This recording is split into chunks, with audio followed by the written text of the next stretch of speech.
राधे राधे, जय श्री कृष्णा। आप सभी का मायरा बॉयज चैनल में हार्दिक स्वागत है।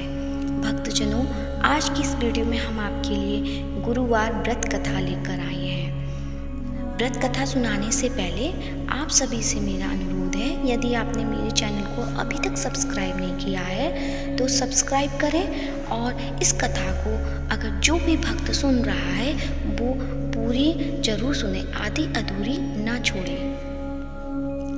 गुरुवार के दिन भगवान विष्णु और बृहस्पति देव की पूजा की जाती है।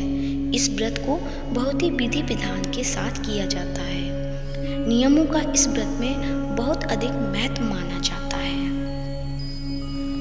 अब सुनिए कथा। बोलो विष्णु भगवान की जय, बृहस्पति देव भगवान की जय। प्राचीन काल में एक ब्राह्मण रहता था। वह बहुत निर्धन था।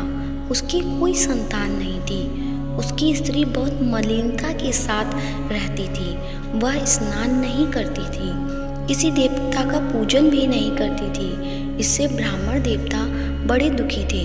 बेचारे बहुत कुछ कहते थे, किंतु उसका कुछ परिणाम न निकला।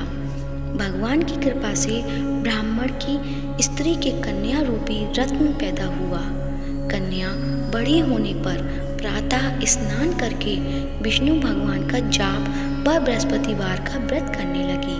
अपने पूजन पाठ को समाप्त करके विद्यालय जाती तो अपनी मुट्ठी में जौ भर के ले जाती और पाठशाला के मार्ग में डालती जाती। तब ये जौ स्वर्ण के जो जाते लौटते समय उनको बीन कर घर ले आती थी। एक दिन वह बालिका सूप में उस सोने के जौ को फटक कर साफ कर रही थी कि उसके पिता ने देख लिया और कहा, हे बेटी, सोने के जौ के लिए सोने का सूप होना चाहिए। दूसरे दिन बृहस्पतिवार था। इस कन्या ने व्रत रखा और बृहस्पति देव से प्रार्थना करके कहा, मैंने आपकी पूजा सच्चे मन से की हो तो मेरे लिए सोने का सूप दे दो। बृहस्पति देव ने उसकी प्रार्थना स्वीकार कर ली। रोजाना की तरह वह कन्या जौ फैलाती हुई जाने लगी। तब लौटकर जो बीन रही थी तो बृहस्पति देव की कृपा से सोने का सूप मिला। उसे वह घर ले आई और उसमें जौ साफ करने लगी, परंतु उसकी माँ का वही ढंग रहा। एक दिन की बात है कि वह कन्या सोने के सूप में जौ साफ कर रही थी। उस समय उस शहर का राजपुत्र वहां से होकर निकला। इस कन्या के रूप और कार्य को देखकर मोहित हो गया और अपने घर आकर भोजन तथा जल त्याग कर उदास होकर लेट गया। राजा को इस बात का पता लगा तो अपने प्रधानमंत्री के साथ उसके पास गए और बोले, हे बेटा, तुम्हें किस बात का कष्ट है? किसी ने अपमान किया है अथवा और कारण क्या हो सकता है? कहो, मैं वही कार्य करूँगा जिससे तुम्हें प्रसन्नता हो। अपने पिता की राजकुमार ने बातें सुनी तो वह बोला, मुझे आपकी कृपा से किसी बात का दुख नहीं है। किसी ने मेरा अपमान नहीं किया है, परंतु मैं उस लड़की से विवाह करना चाहता हूँ जो सोने के सूप में जौ साफ कर रही थी। यह सुनकर राजा आश्चर्य में पड़ा और बोला, हे बेटा, इस तरह की कन्या का पता तुम ही लगाओ। मैं उसके साथ तेरा विवाह अवश्य ही करवा दूंगा। राजकुमार ने उस लड़की के घर का पता बताया। तब मंत्री उस लड़की के घर गए और ब्राह्मण देवता को सभी हाल बताया। ब्राह्मण देवता राजकुमार के साथ अपनी कन्या का विवाह करने के लिए तैयार हो गए तथा विधि विधान के अनुसार ब्राह्मण की कन्या का विवाह राजकुमार के साथ हो गया।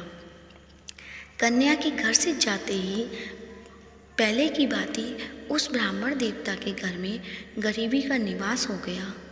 अब भोजन के लिए भी अन्न बड़ी मुश्किल से मिलता था। एक दिन दुखी होकर ब्राह्मण देवता अपनी पुत्री के पास गए। बेटी ने पिता की दुखी अवस्था को देखा और अपनी माँ का हाल पूछा। तब ब्राह्मण ने सभी हाल कहा। कन्या ने बहुत सा धन देकर अपने पिता को विदा कर दिया। इस तरह ब्राह्मण का कुछ समय सुखपूर्वक व्यतीत हुआ। कुछ दिन बाद फिर वही हाल हो गया। ब्राह्मण फिर अपनी कन्या के यहाँ गया और सारा हाल कहा तो लड़की बोली, हे पिताजी, आप माताजी को यहाँ लिवा लाओ। मैं उन्हें ऐसी विधि बता दूंगी जिससे गरीबी से छुटकारा मिल जाएगा। वह ब्राह्मण देवता अपनी स्त्री को साथ लेकर पहुँचे तो अपनी माँ को समझाने लगी, हे माँ, तुम प्रातःकाल प्रथम स्नान आदि करके विष्णु भगवान का पूजन करो तो सब दरिद्रता दूर हो जाएगी। परंतु उसकी माँ ने एक भी बात नहीं मानी।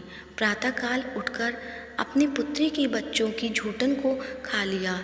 इसी से उसकी पुत्री को भी बहुत गुस्सा आया और एक रात को कोठरी से सभी सामान निकाल दिया और अपनी माँ को उसमें बंद कर दिया। प्रातःकाल उसे निकाला तथा स्नान आदि करा के पाठ कराया और उसकी माँ की बुद्धि ठीक हो गई और फिर प्रत्येक बृहस्पतिवार को व्रत रखने लगी। इस व्रत के प्रभाव से उसके माँ बाप बहुत ही धनवान और पुत्रवान हो गए और बृहस्पति देव के प्रभाव से इस लोक के सुख भोग कर स्वर्ग को प्राप्त हुए।